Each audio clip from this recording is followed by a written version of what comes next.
কাঁচা লঙ্কা আদা বাটা দিয়ে পাবদা মাছের পাতলা ঝোল। তো চচ্চড়ি শস্য বাটা দিয়ে তো সবসময় খাওয়া হয়, তো এরকম করে একবার বানিয়ে তোমরা খেয়ে দেখবে কী রকম টেস্ট, আর খেয়ে পরে আমাকে নিচে কমেন্টে জানাবে। তাহলে চলো আমরা এখন দেখি এই কাঁচা লঙ্কা আদা বাটা দিয়ে পাবদা মাছের ঝোল কী করে রান্না করা যায়। তো এটা রেসিপিটা আমরা দেখে নিই। তো তুমি আমরা পাশে থেকো, সাথে থেকো, আর সবসময় আমাকে সাপোর্ট করে যেও। বসেছি কড়াইয়ের তেল গরম হয়ে গেছে দেখতে পাচ্ছ। তো আমি এখানটা দিয়ে দিচ্ছি একটু কালো জিরা পুরন, একটু কী কাটে কম মশলা দিয়ে বানাচ্ছি। তেলের মধ্যে দিয়ে দিচ্ছি টমেটো, একটা মিডিয়াম সাইজের টমেটো নিচ্ছি, এটা আমি কেটে দিয়ে দিলাম। আমাদের কথা ভাবছি আমি কী রান্না করছি। তো আমি এখানটা নিয়েছি মাছ, দেখো পাবদা মাছ দুপুরবেলা এনে কেটে ভেজে রেখেছিলাম। আমরা তো বিকালে আসছি, এই জন্য হচ্ছে না, মাছটা ভালো করে উঠছেই নি। কতটা একটু ভাজা হয়ে গেছে। এখন আদা আর কাঁচা লঙ্কা বাটা, আদা কাঁচা লঙ্কা বাটা দিয়ে দিলাম। এটাকে একটু নাড়াচাড়া করে নেব। দিয়ে দিচ্ছি একটু সামান্য জল মশলাটা ভাজা হওয়ার জন্য। মশলা দেখে এখানে আমি বাকি মশলাটা অ্যাড করে দেবো। মশলার মধ্যে দিচ্ছি হাফ চামচ হলুদ গুঁড়ো, তারপরে দিয়ে দিচ্ছি হাফ চামচ, তারপরে হাফ চামচ পাউডার। না আমার আর কিছু মশলা লাগবে না। এটা আমি এখন খুব ভালো করে একদম তেল ছাড়া অবধি ভেজে নেব। দেখতে পাচ্ছ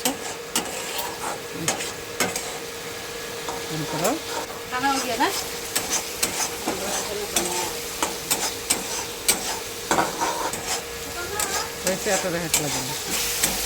তবে দেখো মশলাটা আমার ভালো করে ভাজা হয়ে গেছে, দেখতেই পাচ্ছ তোমরা। তারপরে কি বলে তেল ছেড়ে দিয়েছে, দেখছো না কিরকম করে তেল ছেড়ে দিয়েছে। আমার মশলাটা পুরো অনিয়ন ভাজা হয়ে গেছে। তো দেখো মশলাটা পুরোটা ভালো করে ভাজা হয়ে গেছে, দেখতেই পাচ্ছ পুরো তেল ছেড়ে দিয়েছে কিরকম করে না। তো তোমরা ভিডিওটা দেখো, কেটে দেখো না, ফার্স্ট থেকে লাস্ট অবধি দেখো। তারপরে কি বলে ভালো লেগে থাকলে লাইক সাবস্ক্রাইব শেয়ার করে দিও, বেশি বেশি করে শেয়ার করো। আর যদি তোমরা নতুন বন্ধুরা কেউ হয়ে থাকো তো আমার চ্যানেলটাকে সাবস্ক্রাইব করে আমার পাশে থেকো। আর যারা পুরানো আছে সাবস্ক্রাইব করে রেখেছো, যারা পুরানো আছে যারা করে রেখেছো তাদেরকে অসংখ্য সঙ্গে ধন্যবাদ। যারা নতুন আছে তারা আমার চ্যানেলটা সাবস্ক্রাইব করে দিও, সবসময় আমার পাশে থেকো। তোমাদের সাপোর্টেই আমি আগে বাড়তে পারি। আমি তো নতুন, আমি এত কিছু জানি না। তারপরে আমি এখানটা দিয়ে দিচ্ছি গরম জল। যত পারো তোমরা রান্নাটা গরম জল দিয়েই করবে।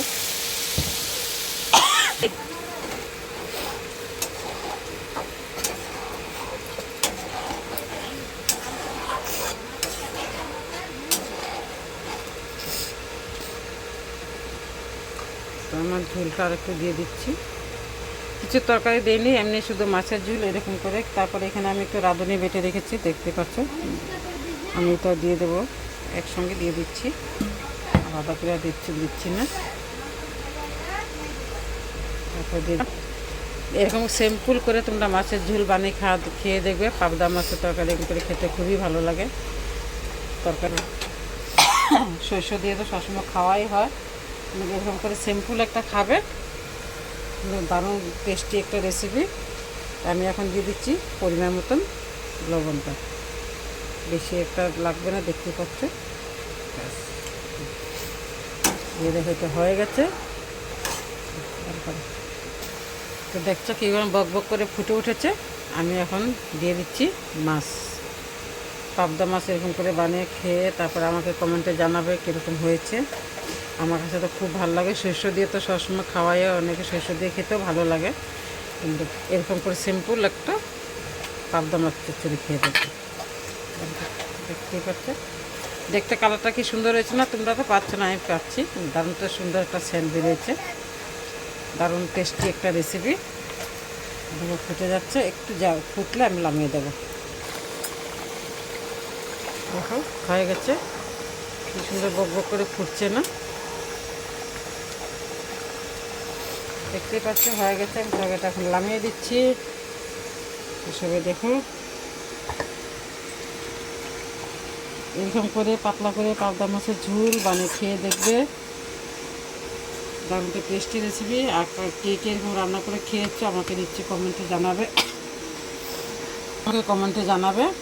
আর কার কার এরকমভাবে খেয়ে ভালো লেগেছে সেটা আমাকে জানাবে। দেখতে পাচ্ছ কি সুন্দর হয়েছে না দেখতে, দারুণ তো টেস্টি একটা রেসিপি। কিন্তু বানিয়ে না খেলে তোমরা বুঝবে না, এই জন্য আমি বলছি এরকম করে বানিয়ে খেয়ে তারপর আমাকে কমেন্টে জানিয়ে কীরকম হয়েছে। আর কে কীরকম বানিয়ে খেয়েছো আর কে কোথা থেকে দেখছো আমাকে নিচ্ছে কমেন্টে জানিয়ে দিও, যেন আমি তোমাদের সঙ্গে যুক্ত থাকতে পারি। আমি এখানের মধ্যে ভিডিওটা শেষ করছি। সবাইকে বাই বাই।